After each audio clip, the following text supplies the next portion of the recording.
چار دیواره کې دننه د مخلوق خدا یو سړی روحاني بیماری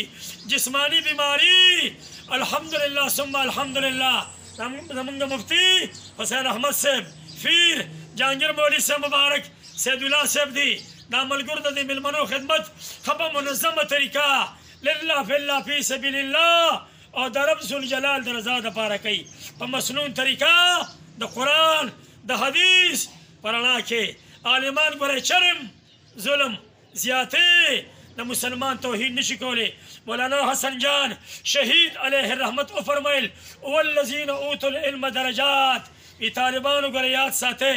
په دې تمام کائنات کې چې څومره کفار مشرکین غیر مسلمه خلک اوسیږي هغه د مسلمان د برکته خوري او مسلمانان په هوا کې مارغان په اصول کې میږان په ځنګل کې ځناور په اوبو کې میان هدایه د عالم د برکته خوري او عالمان د نبی علیه السلام مبارک د برکته خوري آج کل فی زماننا مارکیٹ کا سفر دے ادا عالم مارکیٹ سفر دے تو شکر باسا چې بل یو طبیب یو حکیم یو سرجن او ډاکټر لاله په ګنټو ګنټو انتظار وکړي دا عالمان دي دا روحاني علاجم کوي او جسمانی علاجم کوي ټول منتر سحر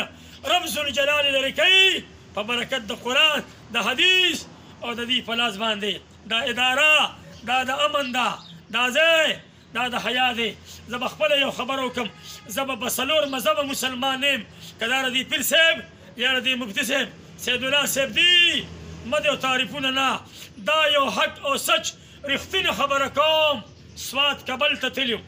په دې 2022 کې په 3 اګست د شورور ورځ وه ما ته یو ملګري رانږدې شو مولانا صاحب د کوم ځای د مردان کې خاص مردان سره تعلق ساتم د کلپاڼې په غاړه پیر جهانګیر صاحب هغه راته قسم وخوړه چې زما دا انګور او دا بچې دا د 30 کالو بیمارو ما روحاني جسمانی ډېر زیات علاجونه دم درخیم کړی وې د هغې مخالفت هم نه کوم او چې ما دې پیر صاحب له بوتلې هلته چې لاړم قسم بالله وی زه ډېر زیات د حیا د ماحول نه متاثره شوم بل ملګري ګیټ کې ولاړو د نانو سره خبرې اترې خپل سړی اب باقاعده آواز کو مفتی صاحب مولانا صاحب قاری صاحب حاجي صاحب د پلانکي ځای پلانکي تنارې وایي بدګمانۍ قربان چا باندې مه کوئ دا د علماو مجلس دی دا د عالم ځای دی دلته کې خدمت د قرآن او د حدیث شفا رب ذوالجلال ورکوي صحت الله رب ذوالجلال بادشاہ ورکوي او روایاتو کې راځي چې د انسان په دې جسم کې یو د پاسه 3 زره بیمارۍ دي زر بیمارۍ دا طبیب دا حکیم علاج معالجه زر بیمارۍ دم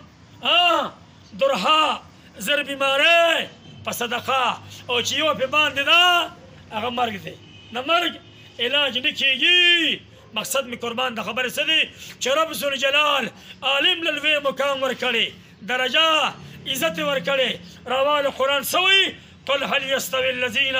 یعلمون والذین لا یعلمون قل صيغه د امر ده ای زما محبوب علیه السلام پیغمبر علیه السلام د صحابه کرامو د قوم او د امت ته د ګوري وایا چې څنګه عرب او عجم بادشاه گدا شمس کمر شپه روز دهات خاریه برابر نه دي همدارنګه د عالمان او عام خلق وردوانه یو برابر نه دي یو وکې اذان بلکې اقامت د صوم او صلات مسنون طریقه د رب ذوالجلال قرآن ته د عالم مخالفت کوي تا له علاج کوي لکه پیر صاحب دی مفتی صاحب دی سید الله صاحب خدمتونه کوي ته د عالم مخالفت کوي تا ته بیا هم دعا کوي ته د عالم مخالفت کوي تا له بیا هم نکاح تړي ته د عالم مخالفت کوي ستا بیا هم جنازې له دعا له نکاح له ستا بچو ته د صوم او صلات مسنون طریقه والله العظیم چې دا اداره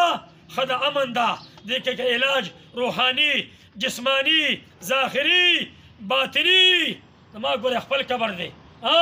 د پیر جهانګیر صاحب مدینه کوم دا یو حق او سچ رښتینې خبره کوم چې دا حق پرست عالمان دي که صاحب دی که مفتی صاحب دی دا سید الله صاحب دا د حق پرستو علماو په صحبت کې پاتې شوی دا د تربیت علماو کړی دا پاک ځای دی د عالم مخالفت مه کوه رب ذوالجلال به داسې شدید او بدتر فقر عذاب سزا به درکړي چې بیا به لا علاج یې ما بل ځای کې ځای په ځای وعدې کړي صاحب راته ووي د علماو متعلق مختصر یو څو خبرې قاري صاحب ناته وي انشاءالله څومره بیماران که دا نارینه ملګري ناست یې دې پرده کې اخوا خویندې میندې بیبیانې نو د رب ذوالجلال په ذات په قرآن د خدای په نازل شوي قرآن د پیغمبر په ذات او د دې عالمانو په دې علاج معالجه په دې ګوره پاک عقیده ښه ګمان کوه انشاءالله چرې به بدرنګ نه شي پریشانه به نه شي